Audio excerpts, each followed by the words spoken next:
TD Jack has a voice that fills a room like thunder wrapped in silk. A presence people call anointing, favor, even God-given power. Crowds cling to every word he breathes. But nobody dares ask the real question. What if it isn't holy? What if the force pulling everyone toward him is something else? Entirely. Something seductive, ancient, and hungry? I know because I saw it up close. Closer than anyone should. This is part 2. The truth that was never meant to be spoken. And before this story ends, I'll give you the one prayer. You'll need to protect yourself from the thing that followed me home and still hasn't let go. I hadn't been to church in weeks. Not because I stopped believing, not even close, but because something in me had dried up without warning. Like the soil of my spirit had suddenly forgotten how to hold water. I'd wake up on Sunday mornings, reach for my Bible out of habit and feel nothing. Not rejection, not anger, just a soft, colorless numbness that made me wonder if God had temporarily stepped back from me, or if I had stepped back from him without realizing it. Growing up, the church wasn't just a place. It was the rhythm of my entire childhood. Sunday mornings were my family's heartbeat, my mother's voice humming through the apartment, the crackle of gospel radio, the smell of starch and cheap cologne as we pressed our clothes. Missing service felt like missing oxygen. Back then, if someone skipped a week, the older ladies would say, "Baby, your spirit's going to starve." And I believed them. I still do, which is why drifting away this time felt like quietly failing at something sacred. I was tired, emotionally, mentally, spiritually. Work had been a storm. Long hours, broken sleep, the kind of stress that makes your chest feel like a locked room. Add loneliness on top of that, the kind you don't admit out loud, and suddenly, sitting in a pew felt harder than staying home. I kept telling myself I'd go next week, then next week, then next, and the weeks blended into silence. But then, one quiet Sunday morning, something pulled me out of bed. A tug. Not painful, not urgent, just steady, like someone lightly hooking a finger under my ribs and guiding me upright. No booming voice, no vision. Just an instinct that felt older than logic. "Get up," something said inside me. "Drive." Drive where? I had no idea, but I listened. I left my apartment still half groggy, half confused, letting the highway swallow me without planning a route. Every exit looked wrong, then almost right, then wrong again. I wasn't heading to my old church. I wasn't heading anywhere familiar. I just followed the pull until, on a quiet stretch of road I'd never taken before, I saw it. A tiny storefront church, 30 members at most, wedged between a barber shop and a boarded-up cell phone store. The sign out the front was faded, the cross leaning slightly to the left, like it had given up trying to stay straight. But something about it whispered, "Here, come here." Inside, the sanctuary was honest, the way poverty is honest. Thin carpet, folding chairs, a pulpit someone's uncle probably built by hand. The pastor spoke with sincerity, not polish. His sermon zigzagged, repeated itself, wandered, then found its way again. But you could tell he cared. You could tell he meant every word. I wanted to feel filled. I wanted to feel something break loose in me. But all I felt was off. Like my body was in the room. But something in me stood at the doorway, waiting, watching, listening for a different voice that never came. It was a strange sensation, belonging and not belonging at the same time. Like I was meant to be there, but also meant to be somewhere else entirely. When the service ended, the dozen or so people clapped softly, the sound echoing strangely against the small walls. I nodded to a few folks, breathed in the faint scent of coffee and old hymnals, and stepped outside into the quiet parking lot. And that's when I saw it. A plain white envelope tucked neatly under my windshield wiper. My first name written on the front, only my first name. For a moment I just stared at it. No one in that little church knew me. I hadn't spoken to a soul except the usher who handed me a bulletin. My car wasn't flashy. I wasn't noticeable. Hands slightly shaking, I opened it. Inside was a letter, handwritten, not typed. The ink pressed hard into the paper, as if the writer leaned in close, meaning every stroke. "My son, forgive the distance. I've missed seeing your face in the house of the Lord. I pray he guides you back to where you belong. TD Jack." I froze. Bishop Jack writing me? Apologizing to me? It didn't make any sense. I had never met him personally. I'd been in his services before, sure, but no handshake. No conversation. Nothing that would put my name in his hands on a Sunday morning. The tone of the letter felt personal, intimate, like he wasn't addressing a crowd. He was addressing me alone. I folded it quickly, heart pounding, and drove home with the envelope sitting in my cup holder like a ticking clock. For the next few days, it was all I thought about, the way my name looked in that handwriting. the warmth that hit my chest whenever I reread the last line, the strange mix of comfort and unease twining together so tightly. I couldn't separate them. I found myself watching old T.D. Jakes sermons again, letting his voice roll through my living room like it used to. But this time something felt different. His voice didn't just inspire me, it pulled at me, almost hypnotic, like a rope wrapping tighter and tighter, drawing me closer. And when I paused his sermons, I felt it. Eyes, not literal ones, not visible, but the sense of being watched. From the corner of a dim sanctuary, I couldn't see. Weeks passed, and the pull only grew stronger. It settled in my chest like a hand, guiding me toward something. Couldn't name. Every time Bishop Jakes' sermons autoplayed, that warmth bloomed inside me, comforting, familiar, addictive, and yet some darker part of me flinched each time. Some instinct I didn't understand whispered, "This isn't God calling you back." But the urge became overwhelming, stronger each day, stronger than my fatigue, stronger than my loneliness, stronger than the unsettling dreams. One evening, as the sun dipped behind the rooftops, I finally said it out loud. I'm going back. Not to the little storefront church, not to any church at random, but to his church, T.D. Jakes' megachurch, the source of whatever had started tugging at me that strange Sunday morning. I told myself it was God. I told myself it was healing. I told myself it was time. But deep in my chest, beneath the words, beneath the hope, beneath the guilt, something whispered otherwise. And I ignored it. For the last time. I told myself I was ready. When I pulled into the parking lot of T.D. Jakes' megachurch, I wasn't. Before I even stepped out of my car, the building felt alive. Not figuratively, literally. Like it had lungs. Like each glass panel was expanding and contracting with the crowd inside. A low, steady vibration rolled through the ground, like a heartbeat I couldn't place. I joined the stream of bodies pushing toward the entrance. But something was different from the last time I'd been here. The energy was sharper, hungrier. People rushed past me like they were late to an altar call that determined eternity. Women clutched their Bibles to their chests like they might float away if they let go. Families walked in wearing their absolute best, jewels, tailored suits, sparkling dresses, everything ironed and perfect. As if they were approaching royalty, not a church service. Older men were already wiping tears before they even sat down, muttering apologies to God under their breath. I walked through the doors and felt a wave of heat wash over me. Not the warmth of a building filled with bodies. No, this was personal, targeted. It felt like stepping into someone else's emotion, someone else's desire, someone else's hunger. I tried to shake it off, but as I entered the sanctuary, the air thickened. The room buzzed. Full stadium lights, fog machines, color-changing LEDs sweeping over a stage big enough to host a Beyoncé tour. Then the music hit. Not worship, not praise. A full-on stadium-level blast that punched me in the ribs. The choir sang like they were on a countdown clock, every note. Carried by people shaking, screaming, crying as if a command had gone out. Feel something now. Hands shot up with tremors strong enough to rattle jewelry. Voices cracked from shouting the pastor's name. Not God's. People in the aisles danced and sobbed and collapsed into each other like they were being carried by an invisible tide. I was moved. How could I not be? The energy was overwhelming, but underneath the awe was a pit of unease I couldn't swallow. I slipped into a seat and watched as an old lady in front of me tried to force a wrinkled $20 bill into the offering bucket, her hands trembling so badly she nearly dropped it. When she finally managed it, she sagged with relief, whispering, "Take it. Take it all. Bless me, Lord." But her eyes weren't on the cross. They were on the stage, on him. 2 rows over, a woman pulled a laminated picture out of her purse, T.D., Jack in a purple robe, and kissed it softly before placing it on her lap. Like a saint card, like an idol. Something clenched in my stomach. This wasn't worship. This was devotion twisted into something else. Something with control. When T.D. Jakes finally stepped onto the stage, the entire sanctuary gasped, a single collective inhale that made my skin crawl. He lifted his hand just slightly, and the room erupted like someone had uncorked a bottle under pressure. My chest tightened instantly, not from fear but from a pull, a gravity. His voice rolled out through the speakers with a warmth that didn't make sense. Too intimate, too penetrating. It felt like it wasn't hitting my ears at all.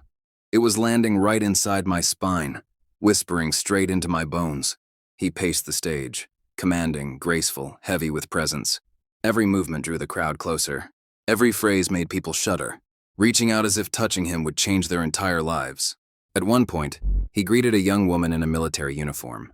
She looked proud until he stepped off the stage and shook her hand. Their handshake lingered just a moment too long. His hand trembled slightly, not with age, not with nerves, but with excitement. Hunger. Her face flushed. The crowd screamed. He smiled. And I told myself I imagined it. The sermon went on, the lights dimming just enough to dramatize his words. My eyes grew heavy, not sleepy, just slow. Like the room had thickened into syrup and I was wading through it. Then something shifted. I blinked, but it felt like I didn't open my eyes again the same way. The room looked the same, but wrong. Sharper shadows, colder air, silence under the sound system. I scanned the crowd, faces glowing under the LED lights. And then I saw her, a woman sitting dead center on a pew across the aisle. Southern old-fashioned hat, huge, elegant, her posture perfect, her body still. Her face shadowed except for one thing.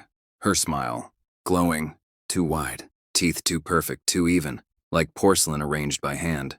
I couldn't see her eyes, just that smile shining like a sliver of moon. Something in me froze, but I didn't look away. Slowly, her head began to turn toward me. Not naturally, not smoothly. Her neck shifted like bones bending the wrong way, joints creaking under flesh. Her hat tilted as she turned, that glowing smile widening, stretching as if pulled by invisible hands. I wanted to scream. I couldn't. When her face finally aligned with mine, when I felt those invisible eyes lock onto me, that smile glitched, a flicker, a distortion in the dark, and then I jolted awake. My body snapped. Forward in the pew, breath ragged, heart slamming against my ribs hard enough to hurt. Sweat ran down my forehead. The lights were normal again. The choir sang softly behind Jack's voice. I looked toward the pew where she'd been, empty. Only a Bible left open on the seat. The verse highlighted in yellow read, "Yield not to temptation, for yielding is sin." I swallowed hard. After that, the whole room looked different. Not literally, my mind kept insisting that, but spiritually. Emotionally, I saw the crowd with new eyes. People reaching for TD Jack like he was light incarnate. A woman near the stage whispering, "Touch me, please touch me," like a lover begging. A man shaking so violently he looked like he was overdosing on worship. Whispering, "More, more, more." They weren't worshiping God. They were worshiping him. The man, the presence, the thing standing on the stage drawing breath into every corner of the room. And then TD Jack paused mid-sentence. He stopped. His eyes swept across the sanctuary, slow, deliberate, hunting, until they landed directly on me. He smiled, that slow, knowing, intimate smile, the same one from the letter. Something feminine and warm swirled through the air, brushing against the back of my neck like a woman's fingertips. The same presence from my dreams, the same heat, the same whisper. I felt chosen. I felt marked. I felt hunted. And I knew whatever had been pulling me back here had finally found me. I stayed seated long after the sermon ended, long after the choir stepped down and the lights faded into warm, honey-colored glows. The sanctuary was still vibrating with leftover praise. Shouts, applause, murmurs of amen, all swirling together like thick incense. But none of it felt like worship anymore. It felt like aftermath, like whatever storm had passed through the room was still lingering in the walls. TD Jack stood center stage, smiling, glowing, breathing in the attention like it was oxygen. People swarmed him with desperation in their faces, urgency in their steps. A woman rushed forward and grabbed the sleeve of his robe, tears streaming down her cheeks. "Bishop Jack, please, just touch me, just once." Another man dropped to his knees right in front of him. "Bless my business, Bishop Jack, please, I need this breakthrough." Ushers circled them like Secret Service, shielding him, guiding the chosen forward and pushing the unchosen back with gentle, almost rehearsed force. Through all of it, I felt the same sensation from before. That rope in my chest tightening, pulling with a silent command. "Go to him, go now." I shook it off, stood quickly, but my legs felt heavy, like something was walking in them with me. As I maneuvered toward the aisle, a hand grabbed my wrist. Strong, sudden, startling. I turned. A middle-aged man stood there, eyes too wide, smile stretched thin across his face like he'd forgotten how to wear it properly. "If he looked at you like that," he whispered, his voice low, trembling with excitement, "it means you've been chosen." "Chosen? For what?" I asked. His smile grew. Too much gum, not enough sanity. "You'll see." His grip tightened. I pulled back, heart thudding. His eyes tracked me as I slipped into the flow of people exiting. I tried to breathe steady as I moved down the hallway, but something felt wrong. The air trembled as if holding its breath. Then I heard it, a soft giggle. I froze. Ahead, a young volunteer stood in a sliver of shadow, staring at TD Jack through a cracked office door. She held her hands clasped in front of her chest, shoulders shaking with anticipation. Jack walked past her close enough that his robe brushed her fingertips. He paused for just a moment and touched her hand. Her entire body jolted like she'd been plugged into a generator. A small cry escaped her lips. She whispered, breathless, "Thank you." As he continued down the hall, a voice right behind my ear exhaled. "He feeds the one who feeds him." I spun around. Nobody. Just an empty hallway and flickering lights. My pulse wouldn't slow down. I pushed forward, almost reaching the lobby, when a velvet-soft voice drifted through the crowd. "Son." I went rigid. "Come talk to me." TD Jack stood near the side door leading to the inner wing of the building. His smile was small, warm, too personal. His eyes held mine like he'd been waiting. I didn't remember walking toward him, but suddenly I was. He guided me into a private lounge, a room that smelled faintly of jasmine and something else. Something sweet and decaying beneath the surface. He poured tea like a man hosting an old friend, not a stranger. He handed me the cup, then sat opposite. His gaze heavy with meaning I didn't understand. I didn't even think before I asked, "Why'd you go to those ditty parties?" His smile didn't fade, but something behind it twitched, like a curtain shifting in a draft. He looked down at his tea as though he could see something floating in the steam. "Sometimes the devil throws a feast," he murmured. "Just to see who's hungry." I couldn't tell if he was warning me or testing me. Jack leaned forward, eyes glinting. "Not everyone who dances in the dark is lost, son. Sometimes the dark—" He paused, savoring the moment. "Invites you." A pulse of heat crawled through my spine. His words felt less like metaphors and more like propositions. He rose then, placing a hand on my shoulder. Too warm, too soft, lingering longer than a blessing should. "You're here for a reason." The lights dimmed without anyone touching a switch. The room thickened, like breath was being held inside the walls. Something warm brushed the back of my neck like feminine fingers. I jerked forward. Jack smiled knowingly. "Come." He led me into a long hallway I'd never seen before. Dim, narrow, lights flickering overhead in slow, deliberate intervals. Our footsteps echoed strangely. 2 sets of feet, but 3 sets of echoes. I kept glancing behind me, convinced someone was following. We stopped at a door glowing faintly from the bottom. Warm gold spilled onto the floor like liquid. Jack reached for the handle. He opened it slowly. A bedroom. Not a lavish one. Intimate. Soft velvet curtains. Perfume thick in the air. On the dresser sat a small wooden box, the latch undone. Jake walked toward it like approaching an altar. He lifted the lid. Inside, a bottle of baby oil lay carefully placed in velvet lining like a sacred relic. My stomach twisted. "Bishop?" My voice cracked. "What is this?" He didn't answer, because something else already had my attention. In the far corner of the room, a silhouette. Feminine, still perfectly. Still watching. Her body didn't sway. Her chest didn't rise. Yet the air around her pulsed, breathing for her. Shadows bent toward her feet like they were bowing. Her smile was visible first, glowing faintly, too wide, porcelain perfect.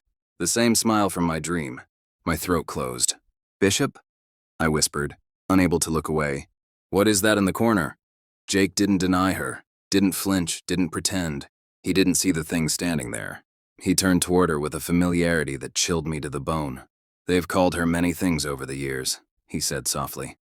"The Tempter, the Whisperer," his voice deepened. "Jezebel." The entity's smile stretched, skin tightening, teeth multiplying like something growing beneath her gums. Jake finally looked at me and smiled. "But me?" His fingers brushed the baby oil bottle like stroking a pet. "I call her my friend." The shadows around her fluttered like a curtain inhaling. Jake took a step toward me, the bottle cradled in his hand, and the room exhaled around us. He stepped close enough that his breath brushed my cheek. "She chose you, son," he whispered. "She wants you." The words slithered into my ear like silk dipped in poison. My knees went weak. My vision wavered. The room began to hum, not in sound but in spirit. A deep vibration, like a tuning fork pressed against my soul. My breathing turned sharp, shallow. I felt myself slipping, consciousness thinning at the edges, thoughts blurring. Her smile widened. Jake lifted his free hand, his palm hovering over my forehead like he was about to anoint me, like I was being offered, claimed. The hum grew louder. The walls looked like they were bending, breathing. The room's shadows stretched toward me, curling like fingers. My heartbeat pounded like war drums, fast, loud, desperate. And then I heard it, a whisper inside me. Not the seductive voice I'd been hearing for weeks. Something else. Something small, familiar, warm. "Run." It was the first holy thing I'd felt all night. My legs moved before my mind caught up. I jerked backward so violently that Jake's hand swiped air instead of my skin. The bottle slipped from his fingers, landing on the carpet with a dull thud. Her face snapped from a smile into a snarl, shadow twisting, jaws stretching, eyes blazing with something ancient. I grabbed the doorknob and yanked it open. Jake didn't shout. He didn't chase. He simply whispered behind me, "Don't fight her, son. She's already chosen." I ran. The hallway wasn't the same hallway I'd come through. The lights flickered in violent bursts, long enough for me to see the corridor stretch impossibly far, then shrink, then stretch again. My vision shook with each step. The carpet felt soft, then coarse, then like hands grabbing my ankles.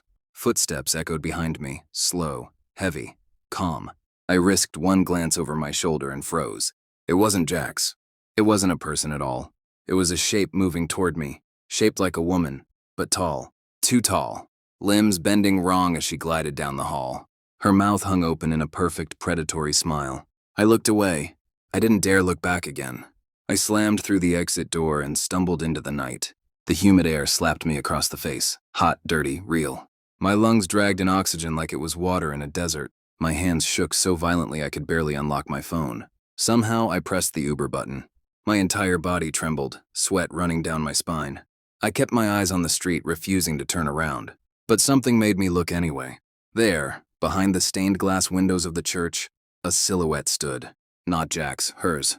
A woman-shaped shadow with a split grin that reached too far up her cheeks, watching, waiting. My Uber pulled up and I dove into the back seat, slamming the door so hard the driver flinched. "Rough night?" he asked. I didn't answer. As we sped through the streets, the streetlights streaked across my face like slashes. I couldn't stop shaking. My phone buzzed in my hand, but I ignored it. My mind was spinning, pieces clicking together with horrifying clarity. The first sermon, the trance-like crowd, the woman fainting, the handshake that lingered, the dreams, the letter, the perfume, the box, the oil, the room, the smile, the shadow, her. It all aligned. "No man should have that much power," I whispered, voice cracking, "unless something else is holding the leash." I looked up at the rearview mirror for half a second, just half a breath. A woman's smiling face appeared behind me in the reflection. Same hat, same smile, same impossibly hungry eyes. I spun around. Nothing, just the dark back seat. The Uber dropped me at my building. My legs barely worked. I stumbled up the sidewalk, phone vibrating again in my hand. Unknown number. One new voicemail. My stomach dropped. I lifted the phone to my ear. TD Jack's voice filled the speaker. Warm, calm, intimate. "Son, she liked you." Then softer, almost tender. "She'll come back when you're ready." Click, silence. I stood frozen under the streetlight, shaking so hard it felt like my bones were rattling. My apartment door felt miles away. My shadow stretched long behind me like something was following, and I knew this wasn't over, not even close.